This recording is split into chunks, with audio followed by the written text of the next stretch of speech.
इस वीडियो की शुरुआत में आप लोगों ने जो वीडियो देखा, जो अभी भी आप लोग देख रहे हो कि किस प्रकार से सड़कों के ऊपर प्रभु यीशु मसीह का रूप बनाकर प्रभु यीशु मसीह की निंदा की जा रही है और डांस करके दिखाया जा रहा है। एक तरफ तो ये वीडियो और दूसरी तरफ जब हम देखें प्रभु यीशु मसीह का प्रेम, किस प्रकार से उसने मनुष्य जाति के लिए इतना दर्द सहा, कोड़े खाए, सर के ऊपर कांटों का ताज पहना, हमारे लिए क्रूस को उठाया और ऐसा भारी क्रूस जो दर्द के बाद प्रभु यीशु मसीह से उठाया भी नहीं जा रहा था, उसी क्रूस के ऊपर किले ठोक कर प्रभु यीशु मसीह को चढ़ा दिया गया।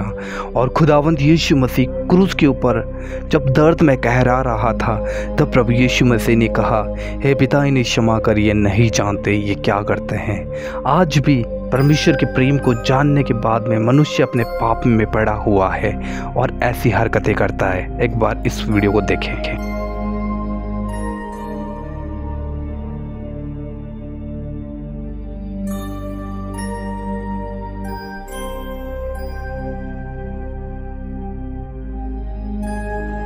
इस वीडियो को देखने के बाद में बहुत दुख होता है, हैरानी भी हो जाती है, लेकिन इस संसार में रहने वाले मनुष्य जो प्रभु यीशु मसीह को जानते हैं और जो नहीं जानते हैं, उन लोगों के बारे में बहुत दुख आता है।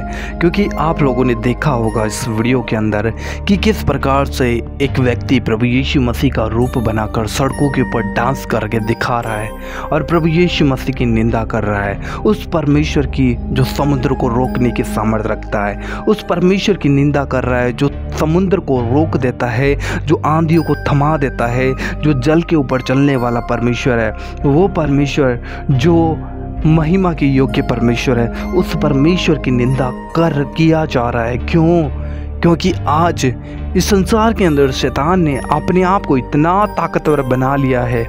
क्योंकि आज मनुष्य जो प्रभु यीशु मसीह को नहीं जानते हैं, उस लोगों को जो जानते हैं उनके अनुसार भी आज शैतान कितना काम करने का प्रयास कर रहा है।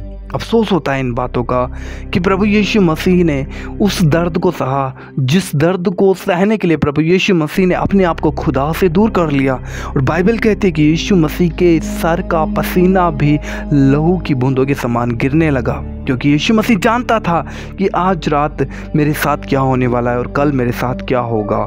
और उस चिंता में, क्योंकि उसे पता था कि जब पाप का बोझ मेरे ऊपर आएगा, जब मैं कटोरा पी लूँगा, तो वो मनुष्य जाति का सारा पाप मुझ पर आ जाएगा और मैं पिता की उपस्थिति से दूर हो जाऊँगा। और प्रभु यीशु मसीह ने रोया और बिलाप किया इस बात के लिए ताकि मैं खुदा से दूर ना हो जाऊं। लेकिन फिर भी प्रभु यीशु मसीह ने उस दर्द को सहा, उस कटोरे को पिया जो हमारे पापों से भरा हुआ था। उस कटोरे को प्रभु यीशु मसीह ने पिया और हमारे बदले में क्रूस उठाया, हमारे बदले में उसने ताड़ना सही, हमारे बदले में उसने अपने हाथों पैरों में कीलें ठुकवाई, क्रूस पे चढ़ गया। और प्रभु यीशु मसीह ने उस प्रेम को प्रकट किया जो परमेश्वर ने सदा से आपसे और मुझसे किया है। लेकिन परमेश्वर की आज्ञा ना मानने की वजह से मनुष्य खुदा से दूर हो गया। लेकिन परमेश्वर कभी भी नहीं चाहता कि हम उससे दूर रहें। आज भी हमारे पास में मौका है और अवसर है कि हम इस पाप की बदनामी की ज़िंदगी को छोड़कर हम खुदावंद यीशु मसीह के पास आएँ, क्योंकि प्रभु यीशु मसीह आज भी जीवित है, उसकी कब्र आज भी खाली है और आज भी वो आपसे प्यार करता है। वो आपके पापों को नहीं देखता, वो आपको देखता है। लेकिन जब आप मन फिराकर खुदावंद यीशु मसीह के पास आएंगे, वो आपके अपराधों को क्षमा करेगा, वो आपकी मरी हुई परिस्थिति को जीवित कर देगा। क्योंकि बताना चाहता हूँ वो शीघ्र आने वाला है। उसका आगमन अब धर्मियों के लिए होगा, क्योंकि वो पापियों के लिए आ चुका है। अगर आज आप अपना मन फिराते हो, खुदा के पास में लौट आते हो और यीशु मसीह के ऊपर विश्वास करते हो, तो निश्चय आज आप अपने जीवन के अंदर परमेश्वर के एक महान सामर्थ्य को देखने वाले हो। उसका उद्धार आपके जीवन में आएगा। दोस्तों, इस वीडियो को शेयर कीजिएगा। आगे एक परमेश्वर का वचन मैं आप लोगों के साथ शेयर करना चाहता हूँ, इस वीडियो को भी देखिएगा। मनुष्यों के बीच आकाश के नीचे कोई दूसरा नाम नहीं दिया गया जिससे उद्धार संभव हो। संसार में तमाम देवी देवता, गुरु, महात्मा, संत, सन्यासी, पीर, पैगंबर, ज्ञानी, तत्वदर्शी आए, सबने ज्ञान बांटा, लेकिन यीशु ने अपना जान दिया है। यीशु मसीह क्रूस पर आपके पापों के लिए लहूलुहान हुआ है। जब तक आप परमेश्वर के वचन को नहीं पढ़ेंगे, आप कदापि जान नहीं पाएंगे कि आप पापी हैं। रोमियो 3:23 कहता है, सबने पाप किया। बड़े बड़े संत महात्मा मेरे पास आते कहते हमने पाप नहीं किया। हम तो महात्मा लोग हैं, हम तो ज्ञानी लोग हैं, हम तो शास्त्री और फरीसी लोग हैं, हमने कौन सा पाप किया है? तुम्हारी बाइबल में लिखा है सबने पाप किया है, तुम मानो, ये तुम्हारी बाइबल है। लेकिन मैं परमेश्वर का धन्यवाद देता हूं कि परमेश्वर ने हमारे भारतीय बाप दादाओं से बातचीत की है और भारतीय संतों को आगाह किया है कि हम पापी हैं। पापम पापात्मा पाप कर्मा पाप समात्रा में पुंडरक्षाम सर्व पाप हरे हरे। वैष्णव ब्राह्मण प्रार्थना मंत्र, परमेश्वर मैं पापी हूं और मैंने आपकी दृष्टि में पाप किया है। संत डोंगरे जी महाराज भागवत रस में कहते हैं, हर व्यक्ति ने जो इस स्थान पे है, जो इस पृथ्वी पर पैदा हुआ है, उसने मन और वचन और कर्म से पाप किया है। कोई नहीं कह सकता कि मैंने पाप नहीं किया। अस्तुमा सद्गमय तमसुमा ज्योतिर्गमय मृत्युमा अमृतगमय, हम सभी असत्य में थे। भारतीय दर्शन के 33 करोड़ देवी देवताओं के होने के बाद भी भारतीय दर्शन इस बात की प्रार्थना को पुकार रहा है, हम असत्य में हैं, हमें सत्य में लेकर चलो। हम अंधकार में हैं, हमें ज्योति में लेकर चलो। हम मृत्यु में हैं, हमें अमर जीवन के लिए लेकर चलो। मैं आपको कल बता रहा था अर्जुन के अनुभव को, जब उसने श्री कृष्ण से कहा मैं पापी हूं और मेरे पाप को कौन छुड़ाएगा, मेरे पाप से कौन मेरी रक्षा करेगा। मैंने आपको बताया कि अर्जुन को श्री कृष्ण ने कहा तुम्हें शरणम गच्छ सर्व भावेन भारतम तत्व प्रसादनम प्रशासिति शाश्वतम। अर्जुन, तुम उस परमेश्वर के पास जाओ जो तुम्हारे पापों को क्षमा करेगा। तुम्हारे पाप कौन क्षमा करेगा? वो परमेश्वर जिसके अनुग्रह से तुम्हारे पाप क्षमा होंगे। ऋग्वेद के 10वें मंडल 133-66 खंड को मैं आपके सामने रखता हूं। परमेश्वर, आप महान परमेश्वर हैं, आप हम पर दया करिए और हमारे समस्त पापों को हमारे जीवन से दूर करिए। ऋग्वेद उसका 7वां मंडल 86 2 से 7 पद को मैं आपके सामने रखता हूं। पाप ने हमको घेर लिया है, पाप ने हमको घेर लिया है, हमारी सहायता करिए, इस बंधन से हमें स्वतंत्र करिए। ऋग्वेद 7वां मंडल उसका 89-3 पद, परमेश्वर मुझ पर दया करिए, मुझे दंड मत दीजिए, मेरे पापों के लिए मुझे दंड मत दीजिए, मैंने पाप किया है, आपकी दृष्टि में मुझे दंड मत दीजिए। ऋग्वेद 7:89 में लिखा है आपकी दया से मैं शुद्ध हो जाऊंगा, आपकी दया से मैं बच जाऊंगा। ऋग्वेद 5 अध्याय उसके 8 और 78 पद में लिखा है इन समस्त पापों को मेरे जीवन से दूर कर दीजिए। भारतीय दर्शन के दार्शनिक और तत्वदर्शी लोग इस बात से मुकर नहीं रहे कि वो पापी हैं।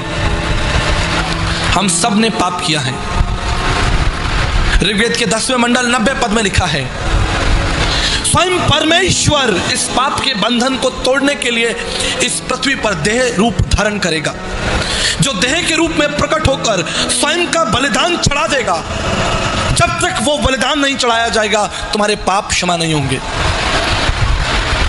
जब हम न्याय के अधीन होते हैं तो दंड कर हमें चुकाना पड़ता है, दंड हमको देना पड़ता है जब न्याय हमारे ऊपर हावी हो जाता है।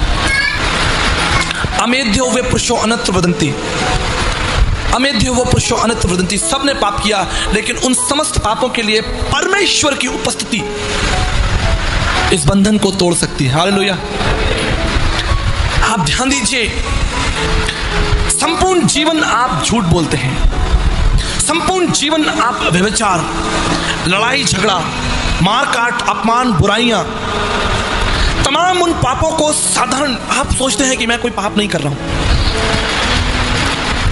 लेकिन आप प्रत्येक क्षण पाप कर रहे हैं। यहोवा परमेश्वर की दृष्टि में, चाहे आप माने ना माने, आप किसी भी जाति, समाज, कुल, भाषा, क्षेत्र, रंग रूप के क्यों ना हो, आप पाप के अधीन हैं। और इस पाप से छुटकारे के लिए स्वयं परमेश्वर का हस्तक्षेप जरूरी है। देवानुग्रह हेतुक्रम, उस परमेश्वर की मांत्रिक उपनिषद, उस परमेश्वर के अनुग्रह से ही तुमको पाप से क्षमा मिलेगी, दूसरा कोई रास्ता नहीं है। ना योग्यन सांख्यन कर्मणा नो ना विद्याया ब्रह्मकृत मोक्ष विद्यते सिद्धाय नान्यथा। विवेक चूड़ामणि 56 में लिखा है। भारत के तत्वदर्शी लोग लिखते हैं उस पाप के बंधन के लिए माला फेरने से कोई लाभ नहीं होगा। उस पाप के बंधन को तोड़ने के लिए चढ़ावा चढ़ाने से कोई लाभ नहीं होगा। उस पाप के बंधन को तोड़ने के लिए तीर्थ स्थानों पर घूमने से कोई लाभ नहीं होगा, ऊंचे पहाड़ों पर चढ़ने से कोई लाभ नहीं होगा, नदियों में स्नान करने से कोई लाभ नहीं होगा, न योगेन न सांख्यन कर्मणो न विद्याया, तुम्हारे धर्म के कामों से भी कोई लाभ नहीं होगा। क्यों? क्योंकि मनुष्य स्वयं अपने पाप के बंधन को नहीं तोड़ सकता। अगर स्वयं मनुष्य अपने पाप के बंधन को तोड़ सकता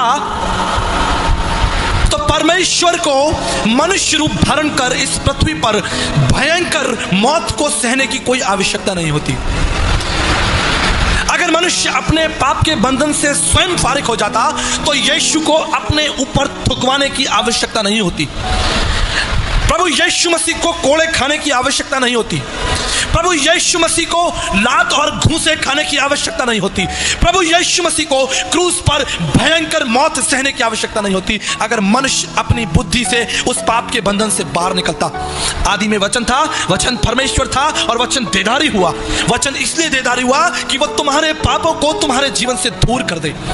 देखो, ये परमेश्वर का मेमना है जो जगत के पापों को उठाकर ले जाता है। यही तो प्रार्थना कर रहे हैं ऋग्वेद के लिखने वाले कि परमेश्वर आप दया करिए, आप हस्तक्षेप करिए, आप मेरे पापों से मुझे स्वतंत्र करिए, आप मुझे इस पाप के भयंकर चक्र से बाहर निकालिए। मौसम कौन कुटिल खलखामी, पापी कौन बड़ो है मुझसे, सब पतितन में रानी, सब पापों में अधिक पापी मैं हूं। गीता के 3 अध्याय 13 पद में लिखा है, यज्ञ शिष्टान्य संतो मुच्यते सर्व क्लेश। जब तक परमेश्वर यज्ञ नहीं करेगा, जब तक स्वयं परमेश्वर यज्ञ नहीं करेगा, तब तक मनुष्य जाति के लिए उद्धार का द्वार नहीं खुलेगा। ये यज्ञ क्या है और इसे परमेश्वर कैसे करेगा? तद रक्तम परमात्मम पुण्यदान बल्याग्रम सर्व पाप परिहरो रक्त प्रक्षणम मावश्यम। जब तक परमेश्वर स्वयं अपना लहू ना बहाए, ध्यान दीजिए, जब तक स्वयं परमेश्वर का लहू नहीं बहेगा, मनुष्य जाति के पाप का बंधन नहीं टूटेगा। ये बाइबल में नहीं लिखा है, ब्रदर आर्यन का उपनिषद में लिखा है। समस्त मानव जाति के पापों के लिए स्वयं परमेश्वर को महायज्ञ करना पड़ेगा। यज्ञ शिष्टान्य संतो सुमच्यते, अपने बच्चों के छुटकारे के लिए, संतों के छुटकारे के लिए परमेश्वर का यज्ञ। आप समझ रहे हैं कौन है वो परमेश्वर और कैसे वो मेरे पापों को क्षमा करेगा? कैसे मैं जानूंगा, कैसे मैं समझूंगा कि वो परमेश्वर कौन है? जाकी रही भावना जैसी, तितवाने देखी सूरत जैसी। जिसकी जो समझ में आया उसने ईश्वर को बना दिया। किसी ने लाल कर दिया, किसी ने पीला कर दिया, किसी ने 10 हाथ लगा दिए, किसी ने 12 हाथ लगा दिए, किसी ने धनुष पकड़ा दिया, किसी ने चक्र पकड़ा दिया, किसी ने गदा पकड़ा दिया। मित्रों, मैं आज की शाम आपके सामने एक प्रश्न रखना चाहता हूं। अगर आप सोचते हैं कि आप पापी हैं और आप न्यायकर्ता के पास जाएं और न्यायकर्ता के हाथों में तलवार हो, न्यायकर्ता के हाथ में गदा हो, न्यायकर्ता के हाथ में चक्र और त्रिशूल हो, क्या आप उसके समीप जाएंगे? क्या आप उसके समीप जाने का प्रयास करेंगे? मानवीय भावनाओं में एक बार सोचकर देखिए। जब आप छोटा सा पाप करते हैं तो आप डरने लगते हैं। जो ही आप पाप करते हैं आपका हृदय कंपित होने लगता है। कभी देखिएगा ध्यान से, अगर आपने कोई पाप किया हो और आपकी चोरी, आपकी बुराई पकड़ ली जाए, आपका हृदय कंपित हो जाएगा, आप डरने लगेंगे। कौन है जो उस पवित्र परमेश्वर के निकट खड़ा हो सकता है? कोई है? कोई अपनी धार्मिकता, अपनी बुद्धि, अपने विवेक के साथ परमेश्वर के सामने खड़ा हो सकता है कि परमेश्वर मैंने पाप नहीं किया? वो आग है, क्षण भर में आपको भस्म कर देगी। हम सिर्फ परमेश्वर का एक रूप देखते हैं कि परमेश्वर प्रेम करने वाला परमेश्वर है। परमेश्वर का केवल हम एक रूप देखते हैं कि वो दया करने वाला परमेश्वर है। लेकिन मैं आपको आज की शाम बताना चाहता हूं, वो अगम्य आग है जो आपको पल भर में भस्म कर देगी। आप एक क्षण उसके सामने नहीं खड़े रह सकते। जिस अवस्था और जिस पाप का जीवन लोग जी रहे हैं, क्षण भर भी आप परमेश्वर की पवित्रता के सामने खड़े नहीं हो सकते। और अगर उसके हाथ में गदा, त्रिशूल, भाला है तो आप दूर से ही कांपने लगेंगे। क्षमा की पहचान क्या होती है? क्षमा की पहचान क्या होती है? क्षमा की पहचान आंखों से झलकती है, प्रेम से झलकती है, चेहरे से झलकने लगती है कि यह व्यक्ति मुझे क्षमा करने आ रहा है या मुझे मारने आ रहा है।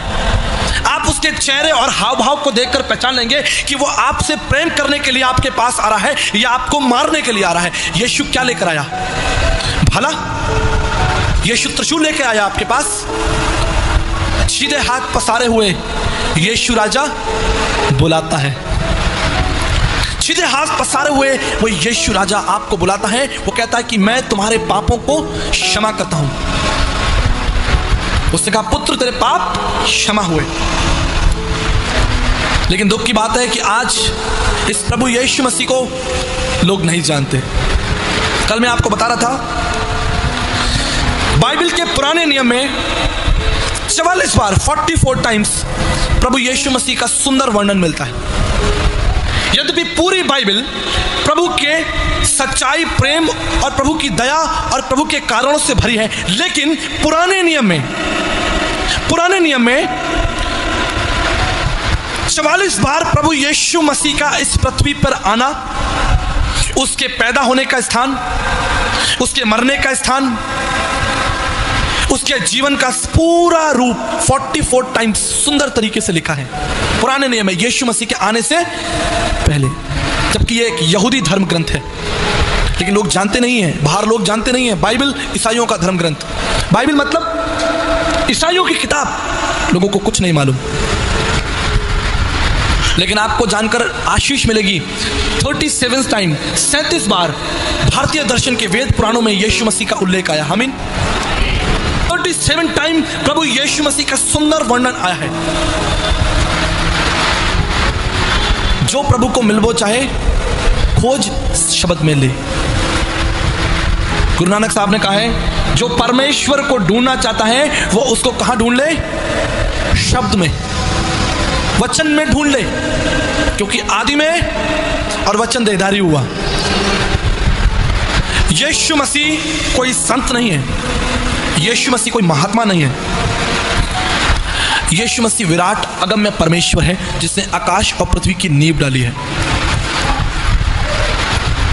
शायद ये बात हमारे लिए साधारण हो, लेकिन जब तक आप इस सफेद किताब काले अक्षरों को नहीं पढ़ेंगे, तब तक आप कभी नहीं समझ पाएंगे कि यीशु मसीह कौन है। चाहे मैं इस स्थान पर खड़ा होकर 3 दिन तक प्रचार करता रहूं, आप नहीं समझेंगे जब तक आप स्वयं इस पुस्तक को उठाकर नहीं देख लेते ये क्या है। भारतीय दर्शन में 8 मुख्य बातें मैं आपको बताता हूं परमेश्वर को जानने के लिए। संसार में, ना केवल भारत में, संपूर्ण संसार में देवी देवताओं की कमी नहीं है। भारत में 33 करोड़ देवी देवताओं का लक्ष्य है, लेकिन ब्रह्म विद्या उपनिषद 31 पद में लिखा है कि वो परम आत्मा है। क्या है वो? परम आत्मा, सुप्रीम स्पिरिट। कौन है परमात्मा? कैसे जानेंगे हम उस परम आत्मा को जब तक वो अपना परिचय ना बताए? यीशु ने कहा, मैं इस संसार का नहीं हूं। मैं कहां से आया हूं? स्वर्ग से आया हूं। स्वर्ग में कौन रहता है? परमेश्वर। परमेश्वर का वचन कहता है कि वो उसका सिंहासन है और पृथ्वी उसके पांव की चौकी है। कोई स्वर्ग में नहीं गया जब तक प्रभु ना चाहे। परमेश्वर का वचन, बाइबल कहती है, वो परमेश्वर का सिंहासन है। वो सिंहासन के निकट कौन जा सकता है? जिसने परमेश्वर के विरोध में जीवन जिया है इस पृथ्वी पर, वो परमेश्वर के राज्य में कदापि प्रवेश नहीं करेगा। मुंडक उपनिषद 1:2-12 में लिखा है, वो श्रोत्यम है, वो सब बातों का जानने वाला है। आपको मालूम है, यीशु मसीह जब इस संसार में था तो उपनिषदीय लक्ष्य को, श्रोत्यम, वो सब बातों का जानने वाला है, उसने पूरा किया। उसने क्या कहा? मैं भविष्यवक्ताओं की पुस्तकों को लोप करने नहीं, पूरा करने आया हूं। उसको ज्ञात था कि कौन चेला मुझे पकड़वाएगा। हालेलुया। यीशु को ज्ञात था कि वो सिक्का कहां मिलेगा। यीशु को ज्ञात था कि मैं शास्त्री और फरीसियों के हाथों पकड़वाया जाऊंगा। यह परमेश्वर की पहचान है। भारतीय दर्शन के मुंडक उपनिषद 1:2-12 में लिखा है, परमेश्वर सर्वज्ञानी है, वो सब जानता है। यीशु को पता था कि आज की रात भयानक रात है। यीशु को पता था कि कल सवेरे में शास्त्री और फरीसियों के हाथ मारा जाऊंगा। यीशु को पता था कि मैं तीसरे दिन मुर्दों में से जी उठूंगा। यीशु को पता था कि मैं फिर 40 दिन इस पृथ्वी पर रहूंगा। हालेलुया। भारतीय दर्शन की इस प्रार्थना को कि परमेश्वर श्रोत्यम है, वो श्रुतियों का ज्ञाता है, वो भविष्य का ज्ञाता है, इस कारण को सिर्फ और सिर्फ प्रभु यीशु मसीह ने किया। भारतीय दर्शन के मुंडक उपनिषद 1:21-2 के अनुसार ब्रह्मनिष्ठम, पूर्ण परमेश्वर, आंशिक परमेश्वर नहीं, पूर्ण परमेश्वर। यीशु मसीह कोई संत महात्मा नहीं था, यीशु मसीह कोई ज्ञानी पुरुष नहीं था, यीशु मसीह कोई दिव्य कोई कारण नहीं था। ब्रह्मनिष्ठम, पूर्ण परमेश्वर मनुष्य पर, इस पृथ्वी पर मनुष्यों के बीच में पूर्ण परमेश्वर। फिलिप्पुस ने यीशु मसीह से क्या कहा कि पिता को दिखा दे। यीशु ने यह नहीं कहा कि फिलिप्पुस मैं तुझे पिता को शाम को दिखाऊंगा। यीशु ने यह नहीं कहा कि फिलिप्पुस तू उसकी आराधना करता रहे और एक दिन तू पिता को देख लेगा। यीशु ने यह नहीं कहा कि फिलिप्पुस जिस दिन तू मरेगा उस दिन तू पिता को देख पाएगा। फिलिप्पुस को यीशु मसीह ने उत्तर दिया कि मैं पिता हूं, ब्रह्मनिष्ठम, मैं हूं वो परमेश्वर जो तेरे सामने खड़ा है। मैं हूं ब्रह्मनिष्ठम। मुंडक उपनिषद 1:21-2 के इस पद को प्रभु यीशु मसीह ने पूरा किया। उसने कहा मैं हूं पूर्ण परमेश्वर, बिना मेरे द्वारा कोई स्वर्ग में प्रवेश नहीं कर सकता। स्वर्ग के फाटकों को खोलने वाला सिर्फ एक नाम, वो नाम है यीशु मसीह।